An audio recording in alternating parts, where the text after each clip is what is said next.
La grâce qui coûte. Évangile de Jésus-Christ selon saint Marc au chapitre 9. En ce temps-là, l'un des 12, Jean, disait à Jésus, Maître, nous avons vu quelqu'un expulser les démons en ton nom. Nous l'en avons empêché car il n'est pas de ceux qui nous suivent. Jésus répondit, Ne l'en empêchez pas, car celui qui fait un miracle en mon nom ne peut pas aussitôt après mal parler de moi. Celui qui n'est pas contre nous est pour nous. Et celui qui vous donnera un verre d'eau au nom de votre appartenance au Christ, Amen, je vous le dis, il ne restera pas sans récompense. Celui qui est un scandale, une occasion de chute pour un seul de ces petits qui croient en moi, mieux vaudrait pour lui qu'on lui attache au cou une de ces meules que tournent les ânes et qu'on le jette à la mer. Et si ta main est pour toi une occasion de chute, coupe-la. Mieux vaut pour toi entrer manchot dans la vie éternelle que de t'en aller dans la géhenne avec tes deux mains, là où le feu ne s'éteint pas. Si ton pied est pour toi une occasion de chute, coupe-le. Mieux vaut pour toi entrer estropié dans la vie éternelle que de t'en aller dans la géhenne avec tes deux pieds. Si ton œil est pour toi une occasion de chute, arrache-le. Mieux vaut pour toi entrer borgne dans le royaume de Dieu que de t'en aller dans la géhenne avec tes deux yeux là où le ver ne meurt pas et où le feu ne s'éteint pas. La grâce qui coûte. Qu'est-ce que cela change pour nous d'être chrétiens? Est-ce que cela change ma forme de vie? Est-ce que, comme disciple à la suite du Christ, je cherche vraiment à écouter dans la force de l'esprit l'appel à la conversion, quoi qu'il m'en coûte? Ou bien, finalement, en vérité, je considère que de toute façon, Dieu est amour, pardon et miséricorde, et donc je n'ai pas vraiment besoin de me convertir. De toute façon, il m'aime. Mais alors la question doit être posée, et moi, avec ma vie qui ne se convertit pas, qu'est-ce que je dis aux autres, à Dieu? En fait, je dis que je ne l'aime pas. En fait, je dis que sa mort, pour moi, ne change rien et que sa résurrection n'est pas une force nouvelle, inouïe, plus forte que la mort et le péché pour aimer comme lui, par lui, avec lui et en lui, comme on dit au sommet de la prière eucharistique chaque fois qu'on célèbre la messe. L'appel de Jésus est radical et chacun de nous est menacé par la tentation de la tiédeur et d'une vie chrétienne qui ne change rien ou presque rien dans sa relation aux autres, à soi-même, à l'argent, à Dieu. On entend parfois Oh, je suis comme cela, on ne changera pas. Mais rien n'est impossible à Dieu et à celui qui veut coopérer à la grâce de Dieu en lui. L'appel de Jésus à le suivre, à être disciple, est un choix radical qui a un coût. Celui qui veut venir à ma suite, qu'il renonce à lui-même, qu'il prenne sa croix et qu'il me suive. Et encore, celui qui veut sauver sa vie la perdra. Celui qui perd sa vie à cause de moi la gardera. L'évangile de ce dimanche trouve sa clé dans cette autre parole de Jésus qu'on trouve en Saint Matthieu. On juge un arbre à ses fruits. Si l'on voit quelqu'un porter de bons fruits, cela atteste la vérité de sa foi. Celui dont la vie est un contre-témoignage manifeste qu'il n'écoute pas l'Esprit Saint, qu'il ne le laisse pas agir dans sa vie, qu'il ne coopère pas à son œuvre. La question qui nous est posée aujourd'hui par la parole est celle de la cohérence de ma vie avec ma foi. C'est ce que Jésus explique en Jean 15. Moi je suis la vigne et mon Père est le vigneron. Tout sarment qui est en moi, mais qui ne porte pas de fruits, mon Père l'enlève. Tout sarment qui porte du fruit, il le purifie en le taillant, pour qu'il en porte davantage. Oui, la grâce peut davantage. C'est le sens de cet appel à renoncer à ce qui est pour nous occasion de chute. Bien sûr, il ne s'agit pas de se mutiler en se coupant un membre, mais de renoncer à telle attitude, comportement, manière de penser, de parler, d'agir, qui n'est pas fidèle à l'Évangile. Cela, pas tout seul.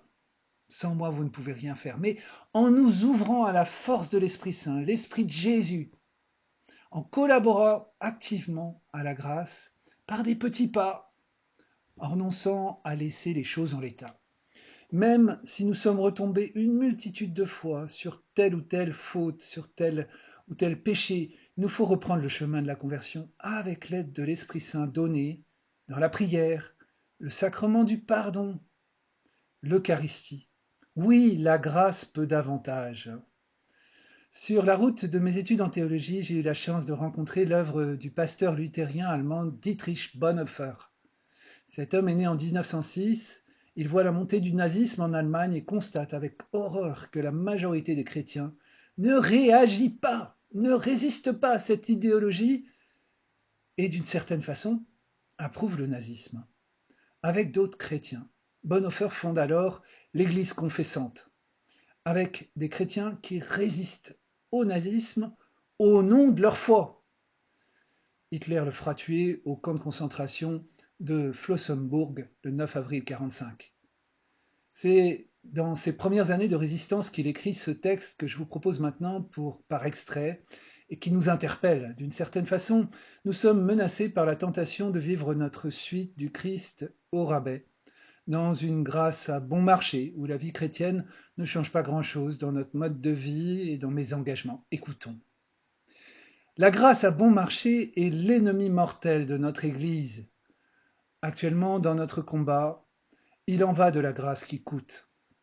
La grâce à bon marché, c'est la grâce considérée comme une marchandise à brader, le pardon au rabais, la consolation au rabais, le sacrement au rabais, la grâce sans aucun prix, sans aucun coût, car on se dit que en raison de la nature même de la grâce, la facture est par avance définitivement réglée. Sur la foi de cette facture acquittée, on peut tout avoir gratuitement, les dépenses engagées sont infiniment grandes, par conséquent, les possibilités d'utilisation et de dilapidation le sont elles aussi. Dans cette église, le monde trouve à bon marché un voile pour couvrir ses péchés dont il ne se repent pas, et dont a fortiori il ne désire pas être libéré. De ce fait, la grâce à bon marché est la négation de la parole vivante de Dieu, la négation de l'incarnation de la parole de Dieu. La grâce à bon marché, c'est la justification du péché et non du pécheur. Puisque la grâce fait tout toute seule, tout peut donc rester comme avant. Toutes nos œuvres sont vaines, le monde reste monde, et nous demeurons pécheurs, même avec la vie la meilleure. Que le chrétien vive donc comme le monde, qu'il soit en toute chose semblable au monde, et qu'il ne s'avise surtout pas, sous peine de tomber dans l'hérésie illuministe, de mener sous la grâce une vie différente de celle qu'on mène sous le péché. Le chrétien n'a donc pas à vivre en disciple à la suite du Christ. Il n'a qu'à faire confiance à la grâce. C'est la grâce à bon marché, la justification du péché, mais non la justification du pécheur repentant, du pécheur qui abandonne son péché et s'en détourne. Ce n'est pas ce pardon des péchés qui nous sépare du péché. La grâce à bon marché, c'est la grâce que nous avons par nous-mêmes. La grâce à bon marché, c'est la prédication du pardon sans repentance. C'est le baptême sans discipline, la messe sans confession des péchés, c'est l'absolution sans confession personnelle. La grâce à bon marché, c'est la grâce sans la marche à la suite de Jésus, la grâce sans la croix, la grâce abstraction faite de Jésus-Christ vivant et incarné. La grâce qui coûte, c'est le trésor caché dans le champ. À cause de lui, l'homme va et vend joyeusement tout ce qu'il a. C'est la perle de grand prix. Pour l'acquérir, le marchand abandonne tous ses biens. C'est la royauté du Christ. À cause d'elle, l'homme s'arrache l'œil, qui est pour lui une occasion de chute. C'est l'appel de Jésus-Christ. L'entendant, le disciple abandonne ses filets et le suit. La grâce qui coûte, c'est l'évangile qu'il faut toujours chercher à nouveau.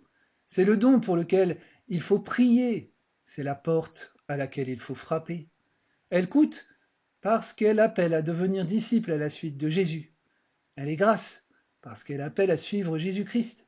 Elle coûte parce qu'elle coûte à l'être humain le prix de sa vie. Elle est grâce parce que alors seulement elle offre la vie à l'homme. Elle coûte parce qu'elle condamne le péché. Elle est grâce parce qu'elle justifie le pécheur. La grâce coûte cher d'abord parce qu'elle a coûté cher à Dieu, parce qu'elle a coûté à Dieu la vie de son Fils. Vous avez été acquis à un prix élevé, parce que ce qui coûte cher à Dieu ne peut pas être bon marché pour nous. Elle est grâce d'abord, parce que Dieu n'a pas trouvé que son Fils fût trop cher pour notre vie, mais qu'il l'a donné pour nous. La grâce qui coûte, c'est l'incarnation de Dieu. Eh bien, voilà la grâce à demander, que nous vivions réellement, concrètement, la grâce de la conversion pour être davantage d'authentiques disciples missionnaires. Bon partage!